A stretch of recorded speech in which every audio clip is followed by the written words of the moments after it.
Yeah, we've got to talk about Corbyn more, unfortunately. And more importantly, I think it is probably at the moment what is the most salient criticism against Jeremy Corbyn at the moment. And what is that? So what's first of all Jeremy Corbyn saying? Why is this easily like the worst thing? Something he clearly, I don't think himself really understands the situation. We're going to go over what John Sweeney said in response to this.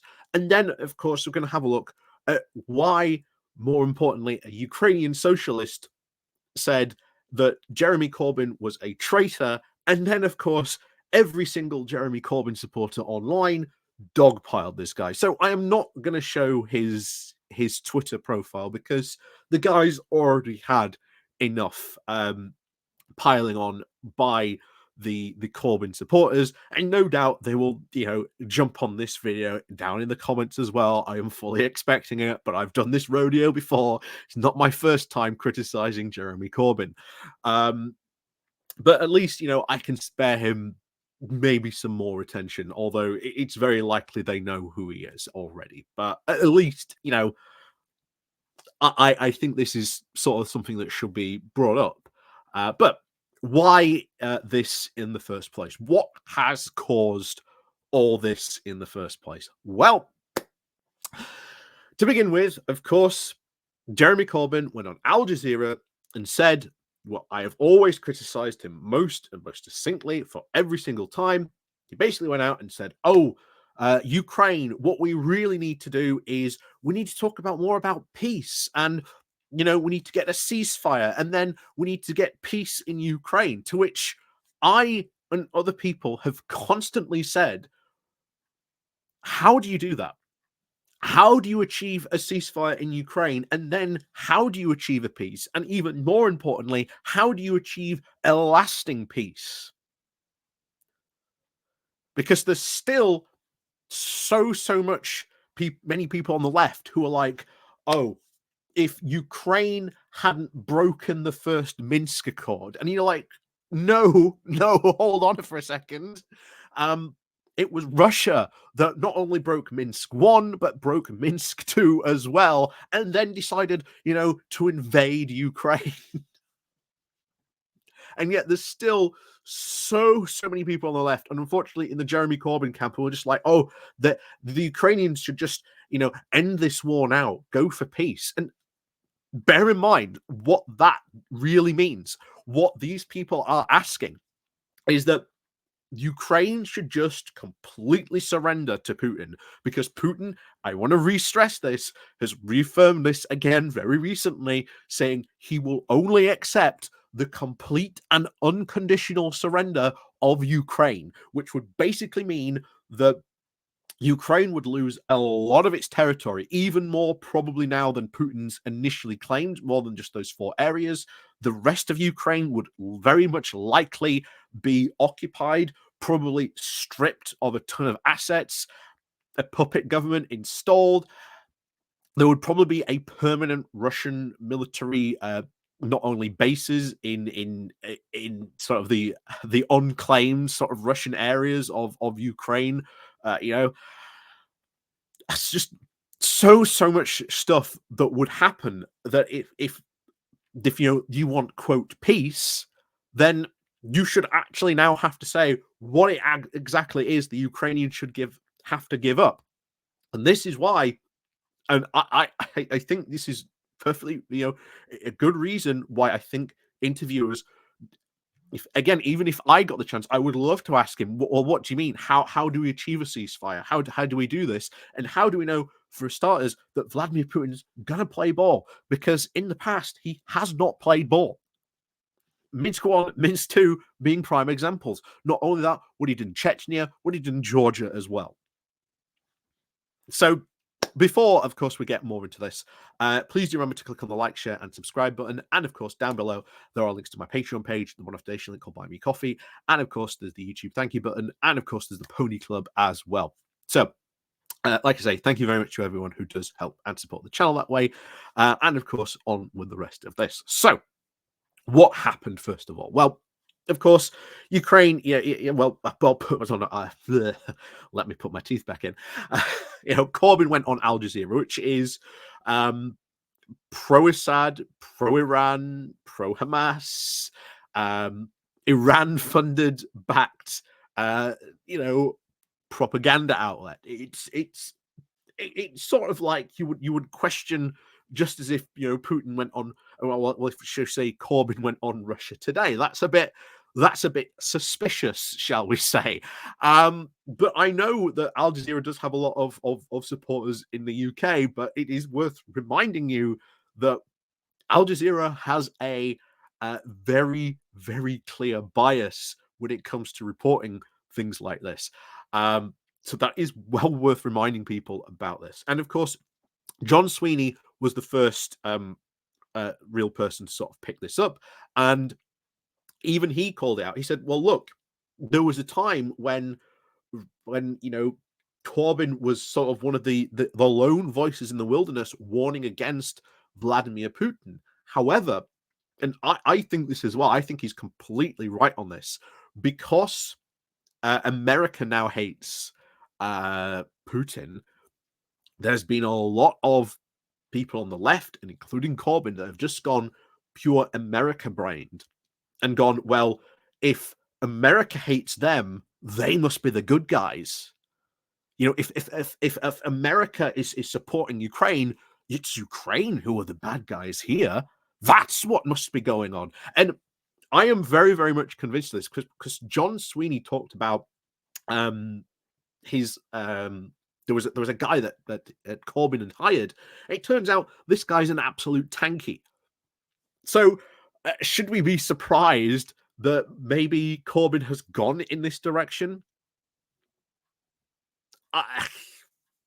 It's very worrying. And then, of course, this is where we get to the Ukrainian take on this. So first of all, he responds to this to that video by saying, F Corbyn, he's a traitor of the Ukrainian people, to which immediately people start jumping on him.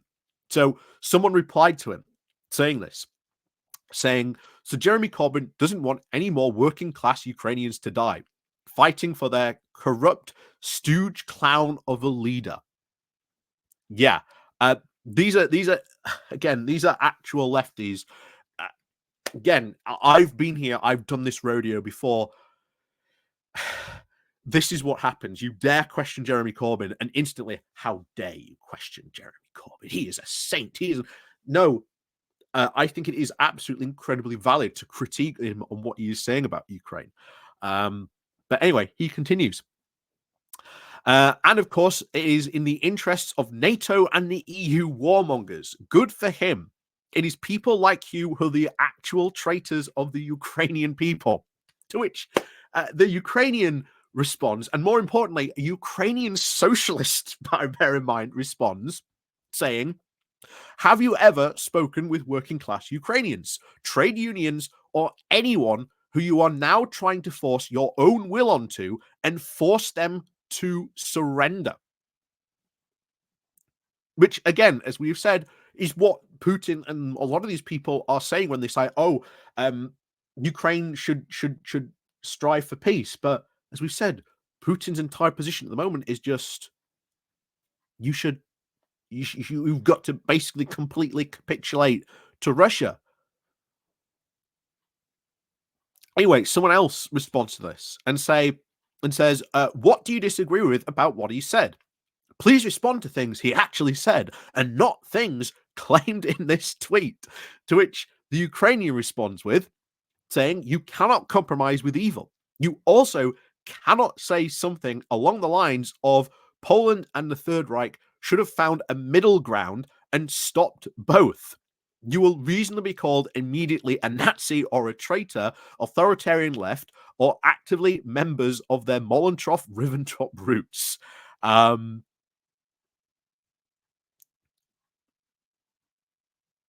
So this is where it is. And then after this massive dogpiling,